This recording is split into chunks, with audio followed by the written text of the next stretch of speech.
বিশিষ্ট বাচিক শিল্পী, বিশিষ্ট অভিনেত্রী শ্রীমতী কথাকলি সমাধি। সমাধি, একটু অন্যরকম প্রশ্নে যাই।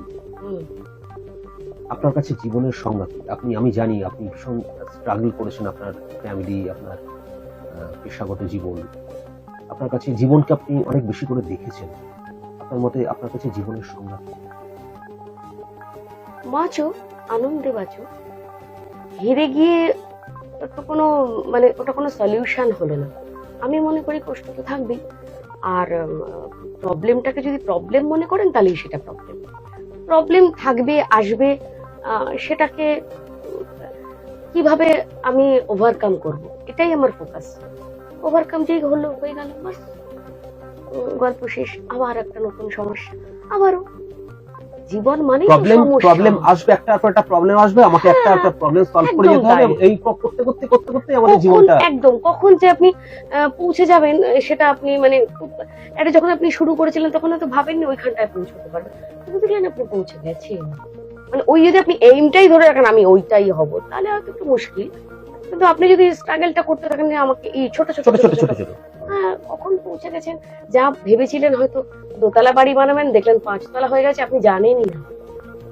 এটা আর কি, আমি এটাই দেখেছি, এটাই হয়েছে আমার ক্ষেত্রেও। আমি এটাই ভাবি, কখনোই প্রবলেমটাকে বড় করে দেখলে মুশকিল। প্রেম কি? আপনার মতে প্রেমের সংজ্ঞা কি?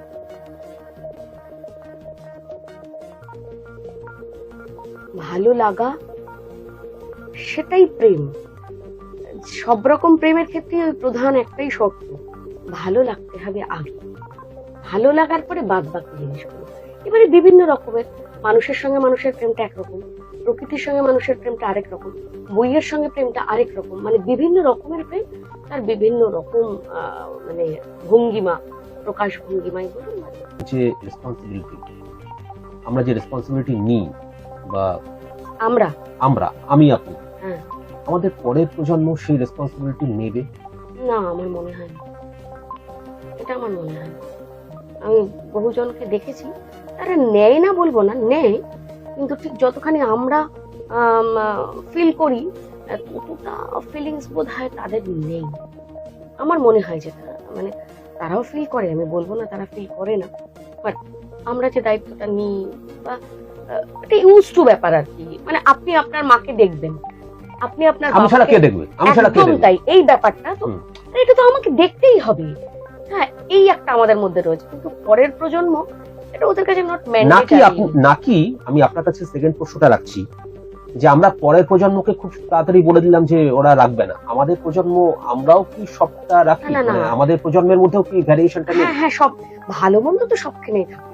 আমাদের প্রজন্ম কি সবাই তার বাবা মাকে দেখছে না? তাহলে এত বৃদ্ধাশ্রম কেন? সেটা নয়। আবার পরের প্রজন্মর আমাদের মতন যারা আরো বয়স্ক হবে, তারা কি সবাই বৃদ্ধাশ্রমে যাবে? সেটাও নয়। ভালো মন্দ সবসময়ই থাকবে। তবু আমার যেটা মনে হয়, দেখুন, আমরা যখন দায়িত্ব বা এই যে ব্যাপারগুলো, আমরা যখন বাসে উঠতাম আমাদের সময় কলেজ লাইফ, কোনো বয়স্ক ভদ্র মহিলা বা ভদ্রলোক থাকলে আমরা উঠে কিন্তু বসতে দিতাম। আজকের প্রজন্মে, আমি তো যাতায়াত করি, আমি কিছুদিন আগে একটি মেয়েকে দেখলাম, আমি ছুটতে ছুটতে বাসে উঠেছি, রীতিমতন হাঁপাচ্ছি, বাসে উঠে বসতে দিল।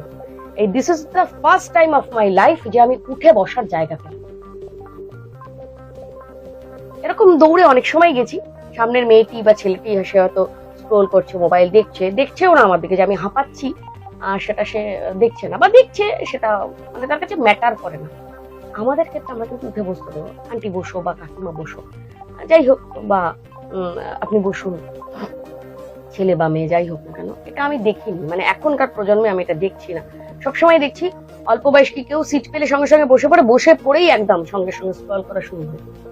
এবং সামনে যে কোনো বয়স্ক কেউ দাঁড়িয়ে আছেন, আমার থেকেও যারা বয়স্ক, আমি কখনোই দেখিনি কি মেট্রো, কি বাস, কি ট্রেন, ওদের কাছে এটা কোনো ম্যাটার।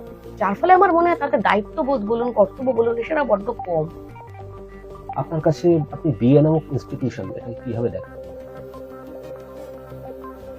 প্রেমের সলিল সমাধি, যদি প্রেম করে বিয়ে হয়। কারণ ওই গোলাপ ফুলটা তখন 30 টাকা দিয়ে একটা গোলাপ ফুল কিনবো না 1 কেজি আলু কিনবো, সেটা ম্যাটার। তো ওইটা একটা ব্যাপার আর কি। আর সমঝোতা, আর কি, সমঝোতাটাই আমার কাছে সব থেকে বড় মনে হয়। আর আবেগ টাবেগ এগুলো সব পাশে থাকে আর কি।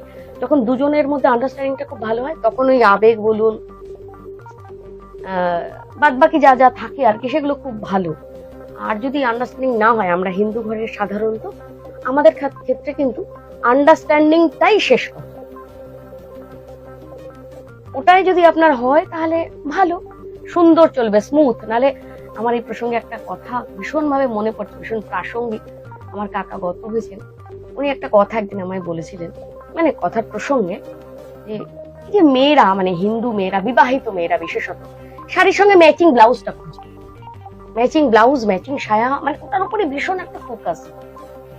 তো আমি একদিন বলছিলাম এরকম করে কেন? কাকু বললেন আসলে জীবনে কিছুই তো ম্যাচ হয় না, এই জন্য শাড়ির সঙ্গে ব্লাউজটাতেই ম্যাচিং এর জন্য তাদের আগ্রহ।